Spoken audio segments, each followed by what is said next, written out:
परेशानी से परेशानी की कई कहानी है। जरा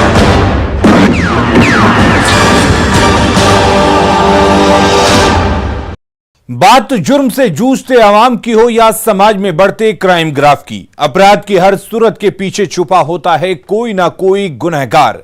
नमस्कार, मैं हूं आपके साथ अलीम अतहर। तफ्तीश की राह में आने वाली हर कड़ी सुराग बनकर पहुंचाती है गुनहगारों को सलाखों के पीछे। तो आप बने रहिए हमारे साथ, क्योंकि हर जुर्म के खिलाफ हमारी तफ्तीश लगातार जारी है।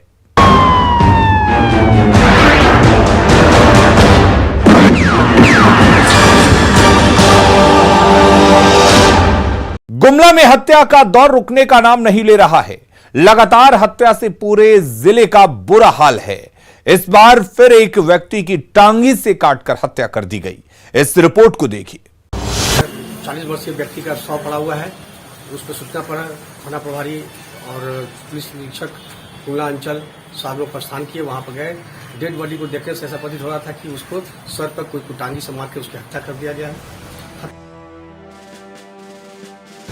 वहीं इस खौफनाक वारदात के बाद मृतक की पत्नी गंगी उराइन ने बताया कि उनके पति चंद्रनाथ उराव का गांव की एक महिला के साथ प्रेम प्रसंग चल रहा था। हो सके हत्या की वजह प्रेम प्रसंग ही हो। वहीं गुमला के एसडीपीओ मनीष चंद्र लाल ने कहा कि हत्या की सूचना मिलते ही पुलिस घटनास्थल पर पहुंचकर शव को कब्जे में लेकर पोस्टमार्टम के लिए भेजती है और पुलिस पूरे मामले की जांच कर रही है। जल्द ही आरोपी को गिरफ्तार भी कर लिया जाएगा। बिंदुएं सामने आई है जिस पर हम लोग गहन रूप से अनुसंधान कर रहे हैं। जल्द ही इसका अनुसंधान का कांड का अनुवेदन किया जाएगा और अपराधी को गिरफ्तार किया जाएगा। इसकी पत्नी द्वारा एक आरोप बात प्रकाश में आई है। हम लोग इस पर गहन रूप से जांच कर रहे हैं और हमारा एक दिन इसमें अनुसंधान में प्रस्थान कर गया है। अब देखने वाली बात होगी कि पुलिस कब तक इस हत्या की गुत्थी को सुलझाकर आरोपी को गिरफ्तार कर पाती है और पीड़ित परिवार को न्याय दिला पाती है। न्यूज़ 18 के लिए गुमला से रुपेश कुमार भगत की रिपोर्ट। अब हम आपको एक ऐसी खबर दिखाने जा रहे हैं जो शराबबंदी की पोल ही नहीं खोल रही, बल्कि बिहार उत्पाद विभाग की कारगुजारियों को बखूबी बयां कर रही है, जिनके कंधों पर शराब पर लगाम लगाने का जिम्मा है, जिनका काम उन लोगों पर नजर रखने का है, लेकिन वही अवैध कामों में लिप्त हैं। इस रिपोर्ट को देखिए। उत्पाद विभाग का काला खेल, शराब माफिया के साथ साठगांठ, पैसों के लिए बेचा ईमान, जिम्मेदार निकले दलाल, सलाखों में कटेगी रात।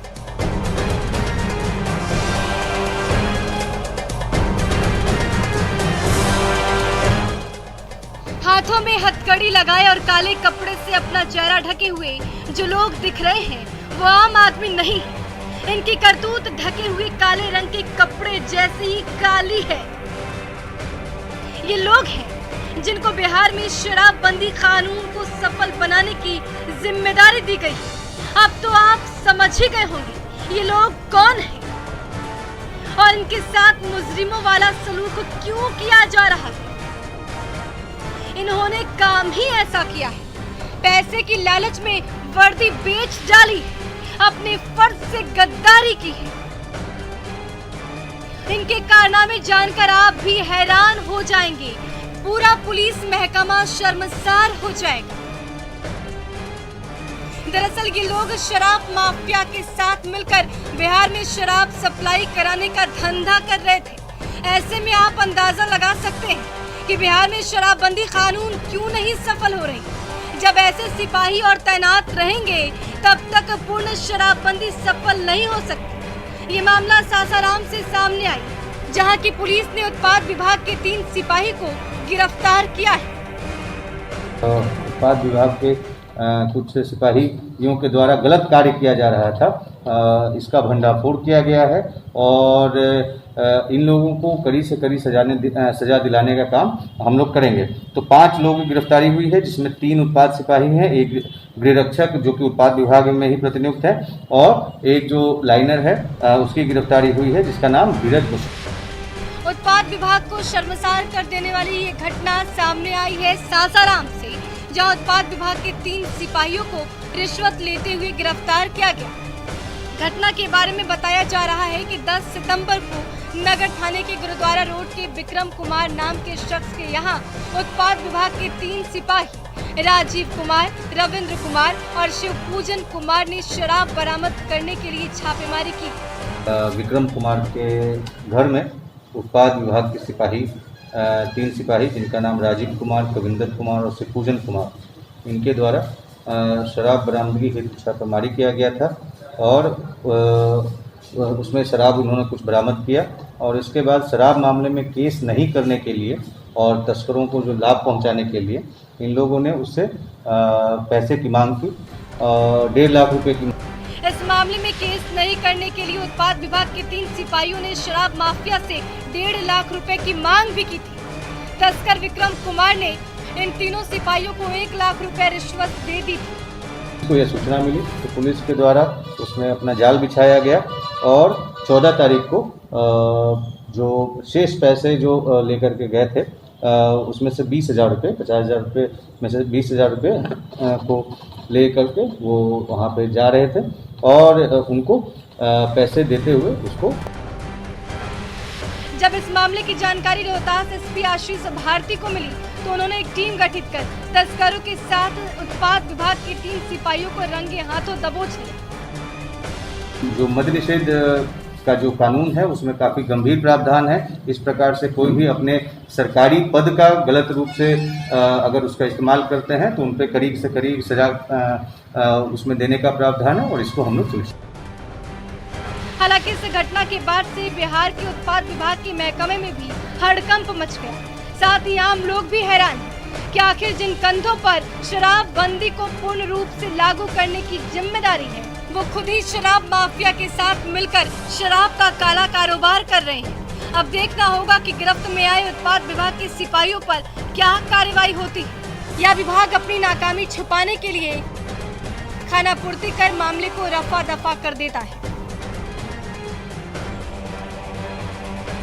पति पत्नी का रिश्ता सबसे पवित्र रिश्ता माना जाता है, लेकिन जब इस रिश्ते में वो की दस्तक होती है तो हंसती खेलती दुनिया तबाह हो जाती है, घर बिखर जाता है और गुनहगार सलाखों में होता है।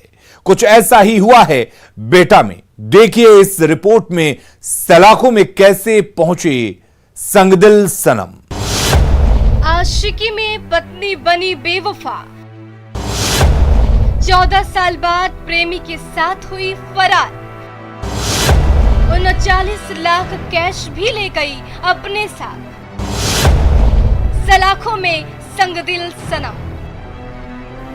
कहते हैं शादी 7 जन्मों का पवित्र बंधन है, जिसमें अग्नि को साक्षी मानकर पति पत्नी 7 फेरे लेते हैं, 7 वचन एक दूसरे को देते हैं और 7 जन्मों तक साथ निभाने की कस्में खाते हैं।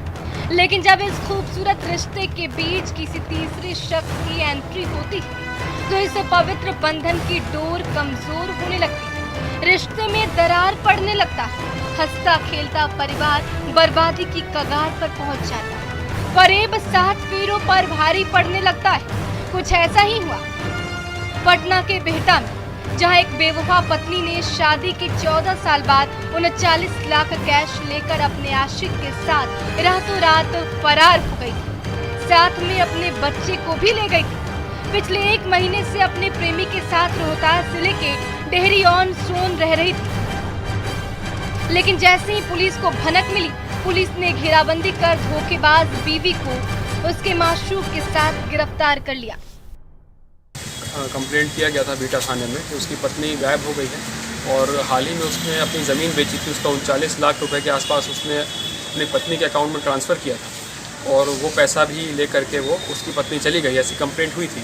इसमें हम लोगों ने इन्वेस्टिगेशन की और उद्भेदन में सामने बात ये आई कि इसका पत्नी का एक रिलेशन था किसी लड़के के साथ, उसी के साथ ये चली गई थी। घटना के बारे में बताया जा रहा है कि 11 अगस्त 2021 को बेहटा थाना क्षेत्र के कौरिया गांव निवासी ब्रज किशोर सिंह ने थाने में अपनी पत्नी प्रभावती देवी पर आरोप लगाते हुए मामला दर्ज कराया था, जिसमें उन्होंने बताया था कि उनकी पत्नी 39 लाख रुपया लेकर अपने एक बच्ची के साथ रातों रात भाग गई। पीड़ित पति का कहना है कि पत्नी हमेशा बोलती थी कि गांव की जमीन बेचकर शहर में जमीन लेंगे, जिसके लिए गांव की जमीन बेचकर अपनी पत्नी के ही खाते में वो 39 लाख रुपए जमा किए थे और शहर में जमीन लेकर सेटल होने की सोच रहे थे। लेकिन बीच मझधार में ही पत्नी ने बेवफाई का आईना दिखाते हुए सारे अरमानों पर पानी फेर दिया और अपने प्रेमी के साथ निकल गई जन्नत की तलाश में। लेकिन उसे नहीं पता था कि उसने जो रास्ता अख्तियार किया वो उसका दरवाजा जन्नत नहीं बल्कि सलाखों में खुलता है। तो मैं इसने जो पति का पैसा था वो ट्रांसफ़र किया था और इनका प्लान ये था कि उस पैसे को गबन करना। इसी में इनकी गिरफ्तारी देरी से हुई है। आगे किस तरह का अनुसंधान में कुछ पता चल पाया कि क्या मकसद था पैसा लेकर भागने का? मकसद वही था कि इसके अकाउंट में जो पैसा आ गया था, इसका वैध रिश्ता था लड़के के साथ, तो उसको पैसा गबन करके इसके लड़के के साथ भागना था। अब ये बोल रहे हैं कि इसको अपना पति से तलाक चाहिए था, लेकिन तलाक अभी तक हुआ नहीं था, तो उसके पहले ही वो पैसा लेकर के भाग गए। दोनों की गिरफ्तारी हुई। पुलिसिया पूछताछ में पत्नी ने बताया कि फेसबुक के जरिए दोनों में दोस्ती हुई। यही दोस्ती आगे चलकर प्रेम में बदल गई। जब प्यार परवान चढ़ा तो दोनों ने सारी हदें पार कर दी। लेकिन अब संग दिल सनम की दिन और रात सलाखों में कटेगी। ना तो आशिक को माशूका का दीदार होगा और ना ही माशूका को प्रेमिका। देखिए कैसे काले कारनामे के बाद प्रेमिका सफेद दुपट्टे से अपना चेहरा छिपा रही है। उसे ये पता नहीं है कि उसके एक गलत कदम ने पति पत्नी का रिश्ता शर्मसार कर दिया है। समाज में चर्चा का विषय बन गई है, इसलिए सावधान रहे, सतर्क रहे। आपकी सावधानी ही आपको बचा सकती है। न्यूज़ 18 के लिए दानापुर से अमरजीत शर्मा की रिपोर्ट। अब वक्त हो चला है एक ब्रेक का, हम जल्द हाजिर होते हैं।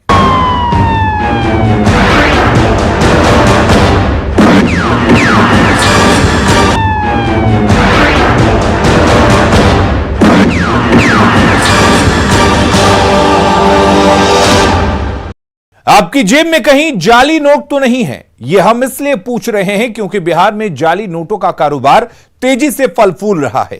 खासकर इंडो नेपाल के बॉर्डर इलाकों में नेपाल में बैठे फेक करेंसी के सौदागर नेपाल से सटे बिहार के बॉर्डर इलाकों में जाली नोटों की खेप भेज रहे हैं। यह रिपोर्ट देखिए। नेपाल में जाली नोटों के सौदागर, बिहार के बॉर्डर इलाके में तस्करी, फेक करेंसी का जाल फैला रहा नेपाल।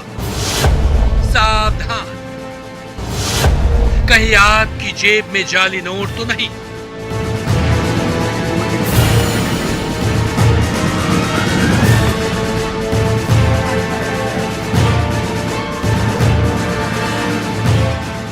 बिहार में एक बार फिर से जाली नोट के सौदागरों की चहल पहल तेज हो गई है। बॉर्डर से सटे इलाकों के जिलों में तेजी से जाली नोट को खपाने का काम कर रहे हैं। नेपाल में बैठे जाली नोटों के सौदागर मोटी रकम कमाने के चक्कर में बिहार में जाली नोटों के कारोबार का जाल फैला रहे हैं और धड़ल्ले से फेक करेंसी के धंधे को चला रहा है। ये हम नहीं कह रहे, बॉर्डर इलाके से पकड़ा गया जाली नोट का ये नेपाली तस्कर कर रहा है, जिसे एसएसबी के जवानों ने रंगे हाथों पकड़ा है। 1-2 लाख नहीं, 5,21,821 रुपए के नकली नोटों के साथ इस धंधेबाज को जवानों ने पकड़ा है। हैरानी की बात तो ये है कि इस तस्कर के पास से 50 अरबी डॉलर भी जब्त हुआ है, जिसे एसएसबी के जवानों ने इंडो नेपाल बॉर्डर की शैलेशपुरी ओपी के पास से गिरफ्तार किया है। ये तस्कर नेपाल से जाली नोटों की खेप को सुपौल लेकर जा रहा था, लेकिन जवानों ने इसकी नापाक मंसूबों पर सीमा पर ही पानी फेर दिया और सलाखों के पीछे पहुंचा दिया है। ये कोई पहला मामला नहीं है जब फेक करेंसी के साथ कोई तस्कर पकड़ा गया हो। इससे पहले भी बॉर्डर इलाके के जिलों से कई धंधेबाजों की गिरफ्तारी हुई है। तारीख 2 अगस्त 2021, 9 लाख की फेक करेंसी के साथ 8 गिरफ्तार। तारीख 12 अगस्त 2021 75,000 के जाली नोट के साथ 2 धंधेबाज गिरफ्तार।